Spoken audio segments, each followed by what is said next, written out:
Selamat pagi Bapak Ibu yang dikasihi Tuhan. Tetap sukacita pagi hari ini. Yang bersukacita lambaikan tangan. Sebab hanya dekat dengan Tuhan kita mendapat kekuatan yang baru dan sukacita yang dari Tuhan itu yang membuat kita tetap bersemangat menjalani kehidupan ini dalam penyertaan-Nya. Yesus.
sukacita bagi setiap kita. Coba ditengok kiri kanannya sudah bersukacita apa belum? Apa masih cemberut? Ketutup masker ya, jadinya cemberut seperti itu ya. Kita mau ambil sukacitanya Tuhan. Tuhan memberi sukacita bagi setiap kita. Kita bayangkan ya, di depan kita itu dikasih berkat banyak banget sama Tuhan. Kita ambil ya, kalau berkatnya agak jauh, lompat boleh ya diambil. Berkatnya Tuhan itu diambil, dipegang kencang-kencang, sukacitanya Tuhan jangan dilepaskan.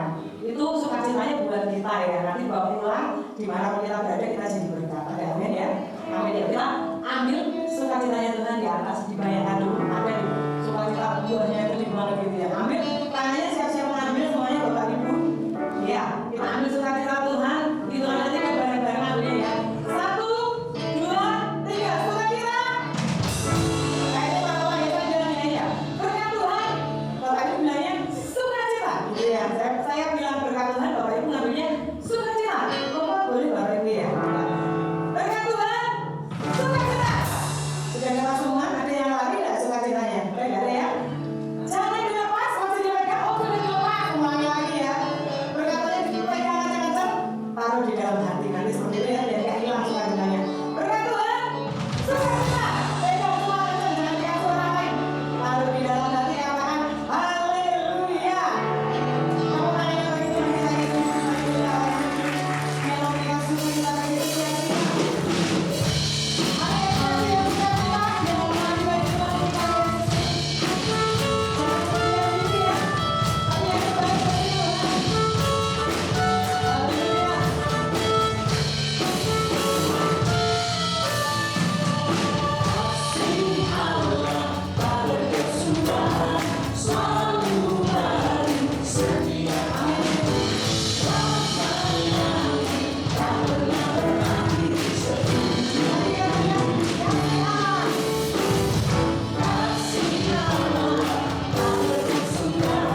menjauhi rohmu Tuhan.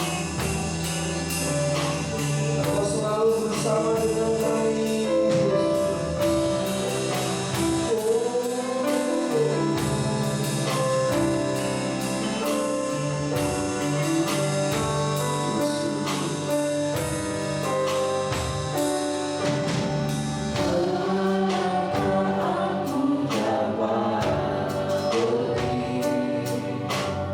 Menjauhi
bukakan hati setiap kami Tuhan, supaya kami bisa mendengarkan firman-Mu, kami bisa menerima firman-Mu, dan kami bisa mengaplikasikan, bisa mengerjakan melakukan firman-Mu di dalam kehidupan kami.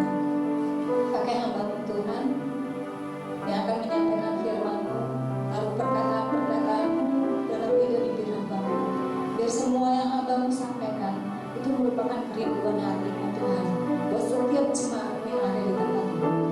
Karena itu pagi hari ini biarlah setiap kami membuka hati kami membuka telinga kami untuk kami mendengarkan firman di dalam nama Yesus. Haleluya, amin.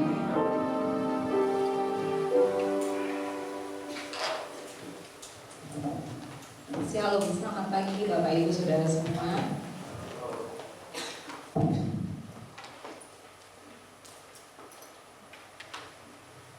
Puji Tuhan kita bisa ada di tempat ini, semuanya dalam keadaan sehat. Itu semua karena kasih Tuhan, itu semua karena pengorbanan Tuhan. Seperti lagu tadi yang kita nyanyikan barusan, betapa besar pengorbanan Tuhan. Kalau bukan Tuhan, kita mungkin tidak bisa seperti ini. Itu semua karena kasih Tuhan. Bagaimana kita bisa membalas kasih Tuhan yang sangat besar dengan kita melayani Tuhan? Bulan ini masih tentang bulan pelayanan ya, minggu terakhir. Hari ini saya mau menyampaikan tentang antusias pelayanan atau pelayanan yang antusias. Antusias itu apa sih? Antusias itu pelayanan, tentang pelayanan yang bersemangat ya. Antusias itu tentang semangat, berkobar-kobar, menyala-nyala ya. Jadi pelayanan yang bersemangat, antusias pelayanan. Saya merangkum dari beberapa khotbah minggu lalu ya, yang dikhotbahkan sama Mas Kris 2 minggu yang lalu tentang prioritas pelayanan. Saya mau ingatkan lagi ya, prioritas pelayanan. Yang pertama, masih ingat nggak Bapak Ibu? Kepada siapa kita melayani Tuhan yang pertama? Melayani yang pertama, melayani Tuhan. Melayani Tuhan ini secara pribadi, ya, bukan seperti ini. Tetapi melayani secara pribadi dengan kita baca firman Tuhan, dengan kita berdoa setiap hari, itu melayani Tuhan. Fokus yang pertama. Yang kedua, melayani siapa? Keluarga. Setelah keluarga siapa? Ingat nggak? Hah? Ya, keluarga itu suami, istri, anak, saling melayani. Tapi yang ketiga adalah pekerjaan, sekolah, kuliah, dimanapun kita ditempatkan sehari-hari, itu yang kita layani, ya. Jadi melayani tidak hanya terbatas di sini, tetapi melayani di mana kita ditempatkan Tuhan, di pekerjaan kita, yang masih sekolah di sekolah, yang masih kuliah di tempat kuliahnya. Baru yang terakhir adalah, sebentar.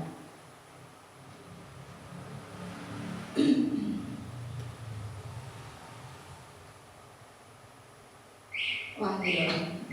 Yang terakhir baru melayani pekerjaan Tuhan. Ya, baru melayani pekerjaan Tuhan. Melayani pekerjaan Tuhan seperti hari Minggu seperti ini. Jadi yang melayani pekerjaan Tuhan bukan hanya orang yang di atas mimbar, bukan hanya yang WL, yang khotbah, yang main musik, yang hasil bagian media, tetapi Bapak Ibu yang duduk di sini juga sedang melayani pekerjaan Tuhan. Seperti apa? Ketika saudara menyembah Tuhan tadi, ketika saudara memuji Tuhan, itu saudara sedang melayani Tuhan juga.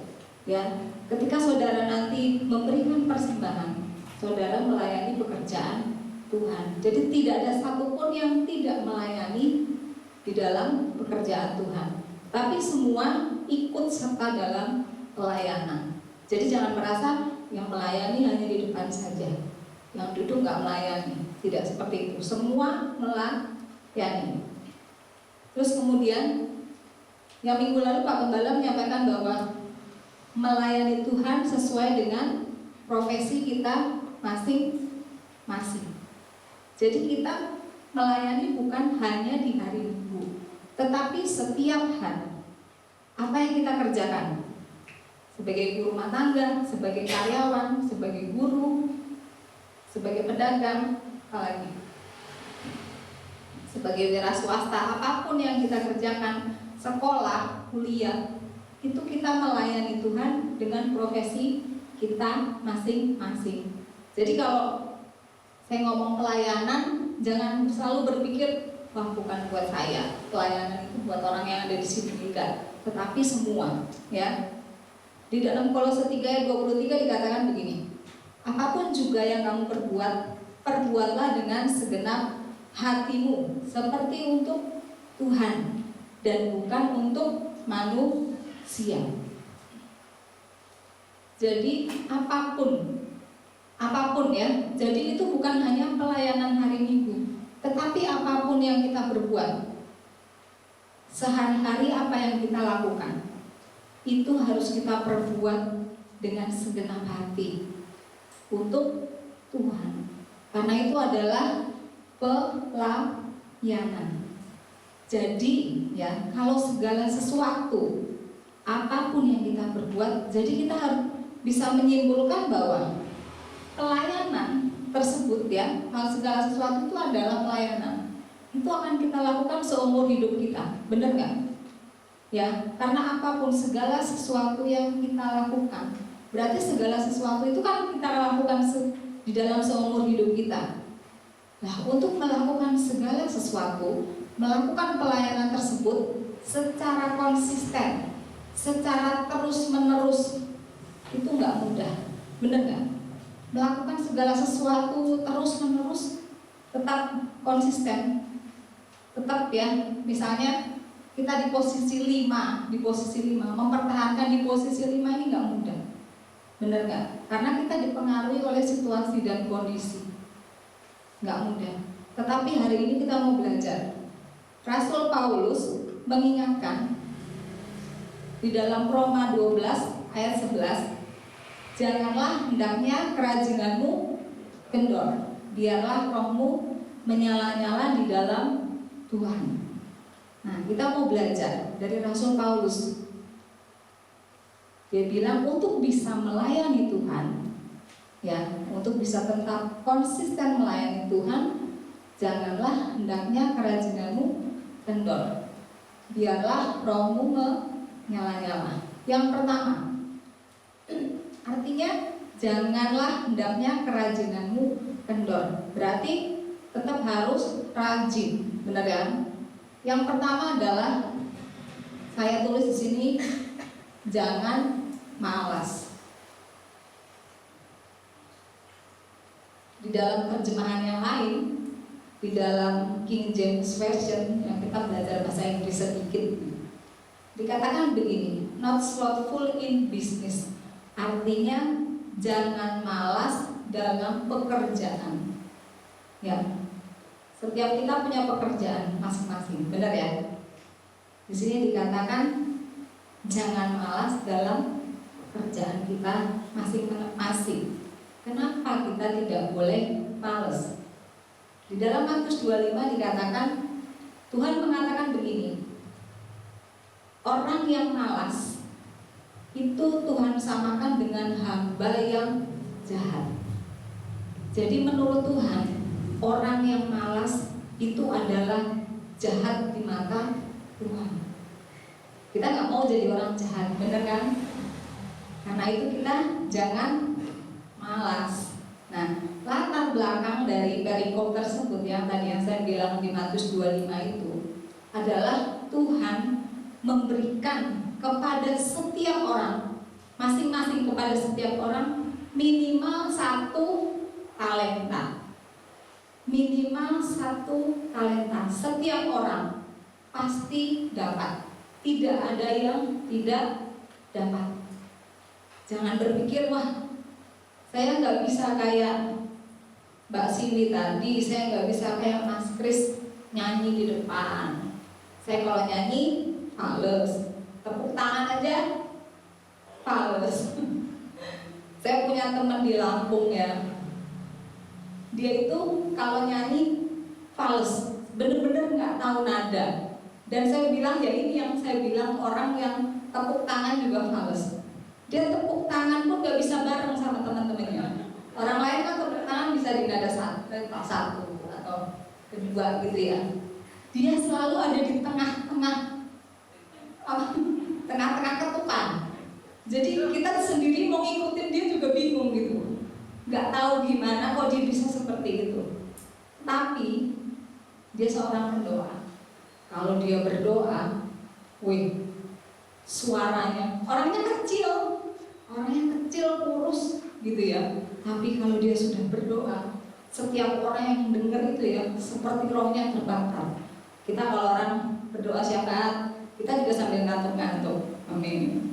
Amin. Tapi kalau dia yang berdoa, kita semua melek. Amin. Amin ikutan begitu. Karena apa? Dia powerful apa? Punya roh yang menyala-nyala. Nah, dia tidak bertalentanya. Bisa dibikin guyonan sama anak-anak dari departemen musik. Tapi dia sebagai pendoa, dia orang yang begini. Setiap orang punya talenta masing-masing. Seorang ibu rumah tangga, jangan berpikir bahwa seorang ibu rumah tangga, saya nggak punya talenta apa-apa. Ibu-ibu bisa masak nggak? Tiap hari harus masak buat keluarganya, benar? Tiap hari harus masak buat keluarganya, menyiapkan masakan buat keluarganya, menyusun menu sebulan. Itu kalau bukan talenta, ya, nggak semua orang bisa loh. Ya, nggak semua orang bisa masak. Semua orang bisa masak, tapi kalau rasa itu katanya beda-beda tangan ya. Masakan yang sama, tapi kalau tangannya beda yang masak, rasanya lebih nikmat yang punya talenta yang masak. Seperti itu. Jadi jangan berpikir bahwa cuma di rumah aja nggak punya talenta apa-apa.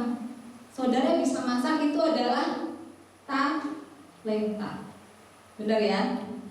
Jadi jangan berpikir bahwa setiap kita minder gitu ya, minder sama orang lain yang dia kok talentanya banyak ya, dia bisa melayani ini, dia bisa melayani itu, kok saya nggak bisa apa-apa. Jangan merasa minder seperti itu. Coba lihat apa yang Tuhan taruh, talenta apa yang Tuhan taruh dalam diri saudara, dan itu Tuhan mau kita mengembangkan talenta tersebut.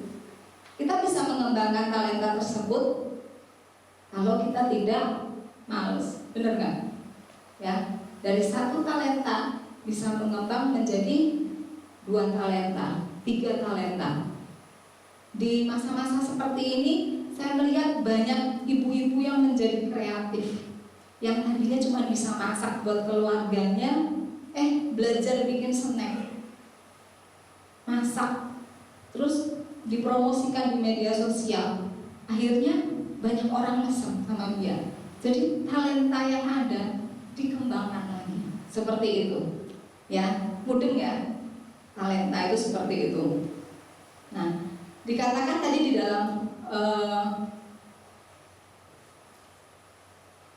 kelewatan sudah. Untuk mengembangkan talenta tidak boleh malas. Di dalam Kolose 3 ayat 23 dikatakan, apapun juga yang kamu perbuat, perbuatlah dengan segenap hatimu seperti untuk Tuhan dan bukan untuk manusia. Setiap orang yang mengerjakan dengan segenap hati, dia pasti bukan orang yang malas. Benar nggak? Orang malas, dia tidak akan mengerjakan dengan segenap hati. Tetapi ketika dia mengerjakan dengan segenap hati, apapun yang saudara pegang hari ini, apapun yang saudara kerjakan hari ini, ketika kita kembangkan dengan segenap hati, Tuhan menghargai setiap pelayanan saudara. Anak-anak sekarang kan lagi sekolah online, dapat kuota ya, lebih banyak daripada yang sebelumnya. Dapat jatah kuota itu lebih banyak dari orang tua. Jangan kita buat yang kita terima itu kita main game, kita nonton, kita chatting saja. Boleh sih lakukan itu, tapi lakukanlah setelah kalian belajar, setelah kalian mengerjakan tugas-tugas kalian, ya. Karena setiap nilai yang kalian dapat itu bukan buat diri kalian sendiri loh, bener nggak? Kalau kalian nilainya bagus, yang bangga siapa? Kalian bangga, orang tua bangga. Tapi jangan lupa, seperti yang di firman di sini dikatakan, perbuat dengan segenap hati, hatimu seperti untuk Tuhan. Jadi nilai kalian juga kalian berikan buat Tuhan. Jadi kalau nilai kalian jelek, apa yang kalian berikan buat Tuhan? Apa kalian mau berikan nilai yang jelek? Enggak kan? Selalu berikan yang terbaik buat Tuhan. Begitu juga orang-orang yang bekerja sebagai karyawan. Kemarin sudah disinggung oleh Pak Gembala bahwa dalam melakukan pekerjaan jangan hanya rajin di depan atasan. Kalau ada yang nungguin, ada bosnya, ada mandornya, baru bekerja. Tapi kalau enggak, kita nggak kerja. Enggak seperti itu. Harus tetap konsisten, harus tetap ingat bahwa saya lakukan ini, saya melakukan buat Tuhan. Biarpun orang nggak lihat, biarpun bos saya nggak lihat, tapi saya lakukan buat Tuhan. Ketika Tuhan kalian saudara lakukan itu, Tuhan memperhitungkan itu sebagai pelayanan. Ya, begitu juga para pedagang, orang-orang yang wira swasta bisa melayani pembeli dengan baik. Bila ada ukur mengukur seperti kemarin, harus dengan jujur. Jangan pernah mengurangi timbangan saudara. Kalau saudara mau ambil untung, kasih harganya aja dimahalin. Gak usah ngambil keuntungan dari berbohong seperti itu. Harus tetap jujur. Nah, itu kalau saudara melakukan itu, saudara lakukan buat Tuhan. Benar ya? Ada sebuah kisah, ini kisah nyata. Ada seorang dari Thailand ya. Saya minggu ini saya dapat, makanya saya pikir ini cocok dengan khotbah hari ini. Ada seorang miliuner dari Thailand, namanya Mr. Sirifat Foravet Futikun, susah ya nama Thailand itu. Nah, dia seorang miliuner di tahun 90-an. Dia pengembang properti, seorang pengembang properti dan pemain saham. Asetnya triliunan. Nah, satu kali di tahun 97 ada peristiwa apa nih, ingat nggak? Ada krisis moneter. Ketika krisis moneter menimpa, dia bangkrut. Seluruh aset dan propertinya disita sama bank. Sudah bukan cuma bangkrut, disita, masih punya utang lagi. Utangnya 180 miliar. 180 miliar itu banyak atau sedikit ya? Nah, kalau dikalikan juta berarti hitungannya berapa juta? 180.000 juta. Bener nggak? Ya, besar ya. Nah, bukan cuma dia aja yang ngalamin hal seperti ini. Banyak pengusaha-pengusaha bangkrut dan masih punya utang. Beberapa orang depresi yang tidak bisa mengatasi. Ada beberapa yang bunuh diri karena dia berhutang sebegitu besar. Tapi apa yang dilakukan oleh Mr. Sirifat ini? Yang dia lakukan, dia bilang saya harus bangkit lagi. Saya harus bayar utang itu. Gimana caranya? Gak punya duit sama sekali, gak punya modal sama sekali. Apa yang dia lakukan? Dia jualan di pinggir jalan. Bekas miliuner loh, bekas orang kaya. Dia jualan di pinggir jalan, dia jualan sandwich. Sandwich itu roti lapis. Jadi roti ada isinya daging atau telur gitu, terus sayur, baru roti lagi, seperti hamburger gitu loh. roti lapis sandwich. Nah, hari pertama dia berhasil menjual 40 sandwich dengan menanggung malu yang sangat ya. Seorang miliuner, bekas miliuner, dia harus jualan di pinggir jalan. Dia nggak bisa nyewa warung, nggak punya uang, sudah nggak punya uang. Jadi dia pakai kardus, dia kalungin ke sini, dia tulis harga roti sandwichnya itu seharga berapa. Nah, itu dia lalui berhari-hari. Dikejar-kejar sama polisi. Pedagang kaki lima selalu dikejar-kejar sama polisi ya. Jadi kalau dia lagi di sini dikejar, dia harus pindah lagi ke tempat lain. Tetapi dia tetap rajin berjualan, nggak pernah males, tetap berjualan. Setelah bertahun-tahun kemudian, apa yang terjadi? Karena kesungguhannya, karena kerajinannya, karena keuletannya, dia dikenal sebagai Mr. Sandwich. Sekarang penghasilan dari jualan sandwichnya ini setelah 20 tahunan sudah bernilai lebih dari 45 miliar. Dan dia sudah punya restoran sendiri.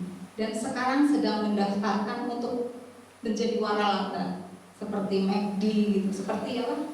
Kentucky ya. Jadi punya outlet yang cukup banyak di seluruh negaranya. Ya, bukan cuma itu, dia usaha minuman kaleng lagi. Jadi dari orang yang bangkrut nggak punya apa-apa, dia bisa bangkit lagi. Karena apa? Dia nggak males, dia tetap bisa punya tekad yang kuat untuk tetap bisa berjualan. Nah, orang yang tidak percaya sama Tuhan, kalau dia rajin, dia nggak males, dia akan tetap terima berkat, benar nggak? Ya kan? Dia akan bisa tetap jadi sukses. Apalagi kalau anak-anak Tuhan, ya, anak-anak Tuhan itu punya backing yang lebih. Ada Tuhan yang akan memberkati saudara. Kalau Tuhan lihat saudara ini nggak males, pasti Tuhan akan berkati dengan lipat kali ganda. Karena itu jangan males, ya, dalam pekerjaan kita jangan males. Nah, jangan males juga untuk melayani Tuhan secara pribadi. Ini yang banyak orang males akhir-akhir ini. Ya, sebenarnya kita mulai lebih banyak di rumah kan semenjak masa pandemi ini. Tetapi banyak orang yang suka males baca firman Tuhan, untuk berdoa. Jangan lagi lakukan hal itu. Mulai hari ini ayo, jangan males lagi. Kita baca firman Tuhan, kita berdoa. Kalau saudara bingung, nggak tahu, bingung lah kalau mau baca firman Tuhan, mau baca yang mana. Kan setiap hari sekarang kami ngirimin renungan harian. Saudara bisa baca itu dan renungkan hal itu dalam hidup saudara. Amin. Ya. Selanjutnya, yang kedua, roh yang antusias. Memiliki roh yang antusias. Seperti yang saya bilang tadi, roh yang antusias itu roh yang menyala-nyala, roh yang bersemangat, roh yang berkobar-kobar. Ya, kadang-kadang karena situasi dan kondisi, kita itu kadang-kadang tidak bisa terus bersemangat, benar nggak? Nggak bisa terus antusias karena apa? Situasi dan kondisi kadang-kadang tidak mendukung, sehingga kita akhirnya jadi nggak bisa melayani lah, males lah, saya mundur dulu lah dari pelayanan. Situasi kondisi saya tidak mendukung saya seperti itu. Tetapi hari ini kita mau belajar dari Paulus. Paulus memberi teladan tentang hal ini. Ada satu kisah di mana ketika Paulus dan Silas di penjara di Filipi, ya, mereka dicambuk sebelum masuk ke penjara karena mereka menyebarkan firman Tuhan, memberitakan Injil, dan orang-orang Filipi tidak menyukai hal itu. Jadi siang harinya mereka dicambuk. Orang zaman dulu itu nggak pakai baju, bajunya dibuka terus dicambuk. Dicambuk itu rasanya gimana? Ya nggak tahu ya, belum pernah dicambuk. Tapi kalau pernah lihat filmnya, orang yang dicambuk itu berdarah-darah. Ya, mereka punya minimal berapa kali cambukan di sana biasanya seperti itu untuk orang-orang hukuman. Tetapi apa yang terjadi? Paulus dan Silas tetap punya roh yang antusias. Dikatakan begini di Kisah Para Rasul 16 ayat 25, tetapi kira-kira tengah malam Paulus dan Silas berdoa dan menyanyikan puji-pujian kepada Allah, dan orang-orang hukuman lain mendengarkan. Mereka dicambuk siang hari, jam 12 malam, kira-kira tengah malam. Itu lagi rasanya lagi gimana? Lagi sakit-sakitnya, bener gak? Waduh, lagi pedes-pedesnya rasanya. Terus mereka juga ditaruh di penjara yang paling tengah, gelap, tidak ada penerangan. Tetapi yang dilakukan oleh Paulus dan Silas, biarpun fisiknya sedang lemah, tapi roh mereka tetap antusias. Yang mereka lakukan apa? Mereka berdoa dan menyanyikan puji-pujian. Orang yang seperti ini, kalau dia rohnya tidak antusias, nggak bisa lakukan hal itu. Tetapi karena rohnya mereka punya roh yang antusias, mereka bisa melakukan hal itu. Dan ketika mereka berdoa dan menyanyikan puji-pujian, apa yang terjadi? Dikatakan terjadi gempa bumi. Sendi-sendi penjara itu roboh. Pintu-pintu terbuka, dan malam itu mereka bisa keluar dari penjara. Bukan cuma bisa keluar, mereka dapat bonus. Kepala penjara dan seisi keluarganya diselamatkan dan mengenal Tuhan. Karena apa? Karena mereka punya roh yang antusias. Nah, mungkin saat-saat ini kondisi tidak baik, lagi wabah, lagi pandemi, tambah banyak ya Bapak Ibu Saudara ya, nambah terus ya. Di Salatiga juga nambah terus. Terus sudah dipastikan oleh Menteri Keuangan, kita bakalan resesi. Fix Indonesia resesi katanya. Ya, bulan lalu masih dikatakan kemungkinan, tapi Indonesia bulan ini sudah mulai masuk masa resesi. Saudara, dengar nggak? Dalam minggu ini yang lagi viral, yang lagi rame, BMKG, LIPI, ITB, ITS, mereka mengadakan penelitian karena ada gempa. Hampir setiap hari ya gempa itu terjadi di seluruh Indonesia dan terjadi di Indonesia, di seluruh dunia juga. Mereka akhirnya mengadakan penelitian bahwa bila terjadi gempa yang besar di atas 8, sampai 9, di sepanjang Laut Jawa akan terjadi tsunami setinggi 20 meter. Ini tinggi banget ya 20 meter itu. Ini lebih besar dari yang Aceh. Jadi bisa mengerikan dampaknya. 20 meter di Jawa Barat, 12 meter di Jawa Timur. Kemarin saya baca di Jawa Timur, mereka sudah siap siaga, ya, karena pemerintah tidak akan bisa bantu orang-orang yang tinggal di pesisir pantai. Begitu mereka merasakan gempa, harus buru-buru lari. Udah nggak usah nunggu peringatan dari BMKG lagi, telat nanti. Karena setelah 20 menit gempa, tsunami akan datang. Kita nggak tahu penelitian ini akan terjadi kapan, ya, dalam waktu dekat atau masih lama. Tapi dikatakan potensi ini sudah ada. Ya, keadaan tidak semakin baik. Benar ya Bapak Ibu ya? Semakin hari semakin tidak baik. Tetapi ya, tetap jangan lupa kita harus tetap menyala-nyala rohnya, ya, untuk kita bisa mempertahankan roh yang berantusias, roh yang menyala-nyala. Harus punya hubungan pribadi dengan Tuhan, harus banyak doa, harus baca firman Tuhan. Hari-hari ini kekuatan kita cuma sama Tuhan, yang bisa kita andalkan cuma Tuhan, gak bisa andalkan siapa-siapa. Benar ya? Karena itu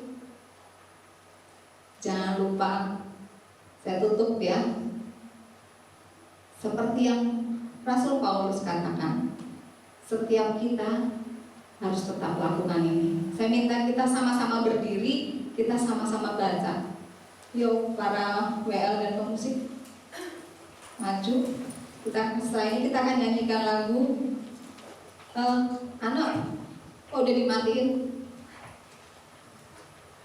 Yang tadi coba tolong ditampilkan lagi, kita mau baca sama-sama.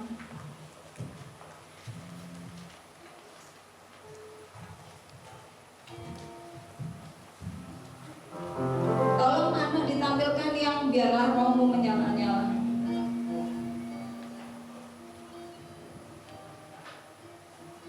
Yang tadi yang terakhir yang warna biru.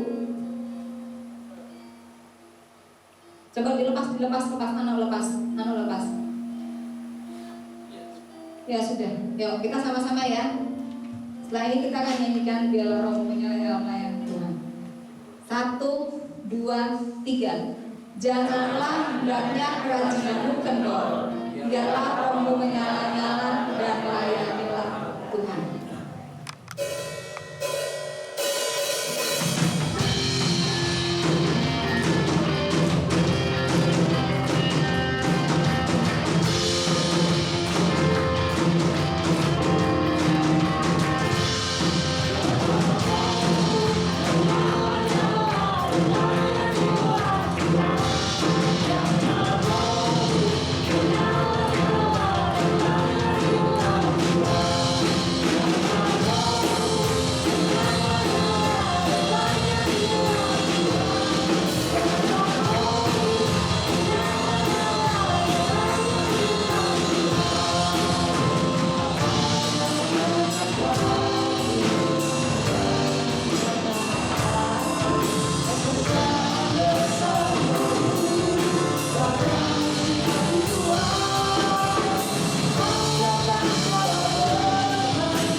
Saudara saya yang dikasih Tuhan.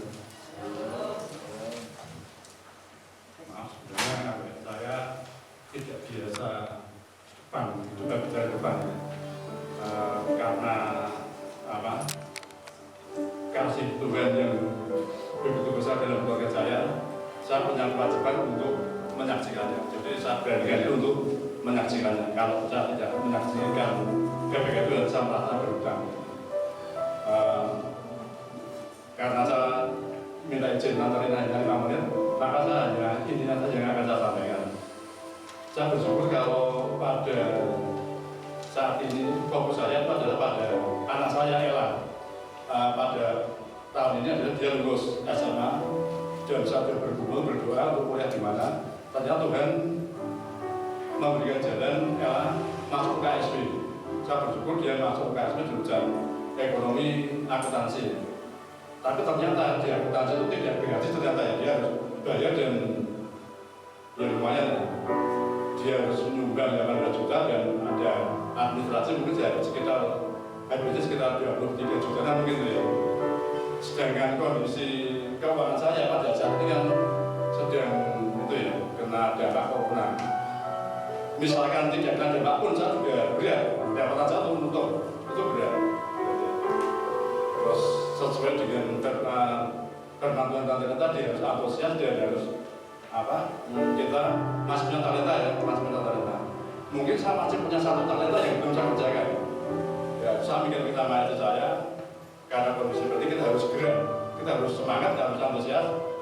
Mungkin Bapak Ibu sudah ada yang tahu saya jualan tape, saya jualan celiping, ya, jualan pisang dan sebagainya. Saya terima kasih mungkin sudah ada beberapa yang sudah membeli atau ya mendukung dengan dagangan saya.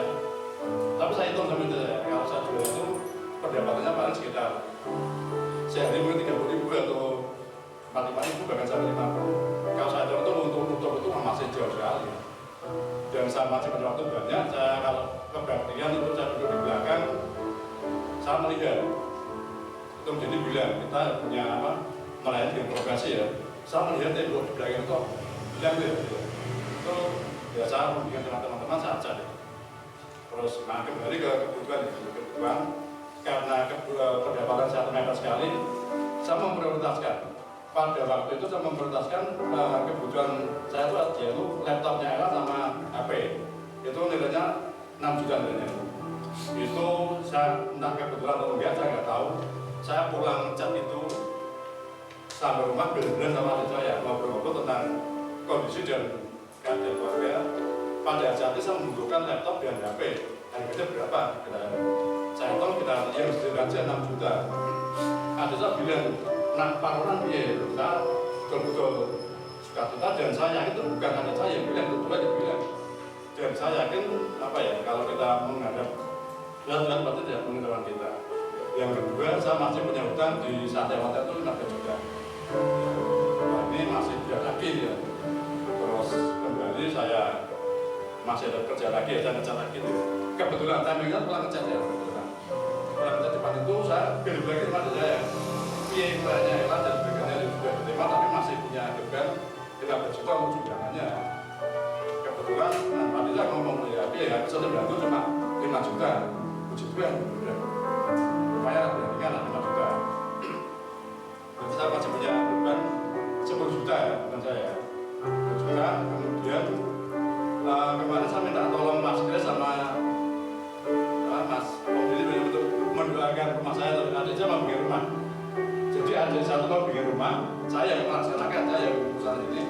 Saya itu kan ada tukang jatuh bagus, rundingan harganya deal. Tukangnya nggak mau sama saya, Pak ini untuk saya dikasih uang 5 juta ya. Pak ini apa ini? Ini untuk berapa? Ini adik saya dulu, saya mau makan adik saya. Pak ini berkat kamu dia bilang gitu. Kalau lainnya itu malah masa tulisan nanti carikan 10 atau lainnya. Dia ngomong sama saya, baru kali ini orang yang mencari itu tidak minta gitu kan. Memberikan dia gitu. Dia Anda terima saja. Jadi masih kurang, tapi nanti harus bayar adik dunia. Wajibnya nanti saya bilang saya, kalau kamu harus bayar sama saya. Saya percaya itu semua yang memberikan Tuhan. Berarti saya sudah dapat 10 juta. Yang terakhir kemarin saya masih punya tabungan 5 juta itu sumbangan itu ya. Masih 5 juta, kemudian saya minta keringanan, mengajukan keringanan ke UKSB. Ya Pak Makoto yang membimbing dan sebagainya. Terus pikir saya paling saya dapat maksimal 5 juta. Ternyata kemarin suratnya keluar, saya mendapat sumbangan keringanan 9 juta. Puji Tuhan, saya percaya ini semua Tuhan dan saya tetap akan sosial, saya tetap akan semangat dan saya percaya kalau kita sudah berusaha pada Tuhan tidak akan menyelamatkan kita. Saya kira kejadian seperti itu. Sekian, dan Yesus memberkati. Kami mengucap syukur karena pagi hari ini kami boleh mengakhiri ibadah pagi hari ini di dalam pimpinan dan keturunan Tuhan.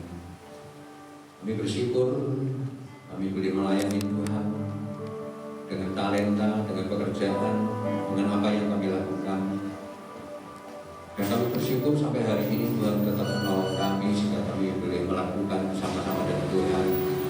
Karena kami tahu ketika kami bekerja di bidang kami masing-masing, kami bekerja seenaknya, itu sama juga dengan kami mempermalukan nama Tuhan.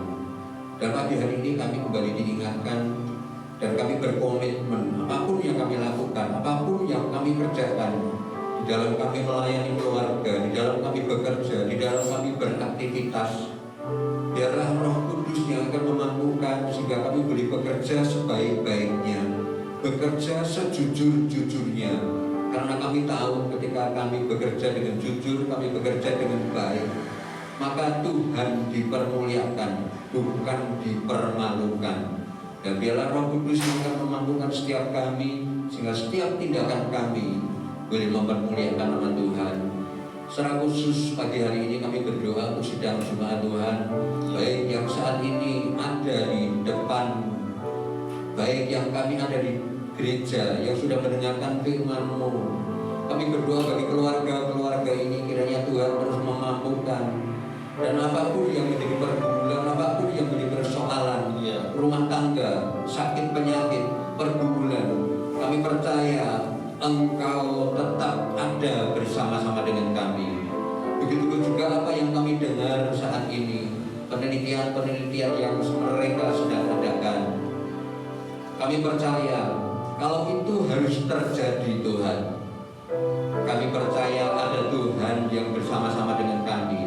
Dan biarlah semua boleh terjadi, karena kami tidak mungkin menghindar, karena semua itu ada di dalam rencana Tuhan. Yang kami percaya, yang kami imani, ketika ada Tuhan bersama-sama dengan kami tetap percaya Engkau tidak pernah tinggal diam, dan Tuhan akan memberikan yang terbaik.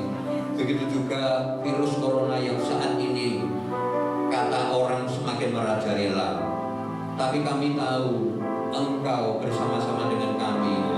Jika ada perlakuan khusus bagi setiap kami, perlindungan-Mu sempurna atas setiap kami, tapi kami harus sadar, kami juga harus sadar dan tetap menjaga kondisi, tetap memakai masker, tetap menjaga jarak, dan bekerja sama dengan pemerintah untuk menjaga kesehatan kami, menjaga lingkungan kami, menjaga keluarga kami, sehingga itu tidak akan menularkan melalui hidup kami.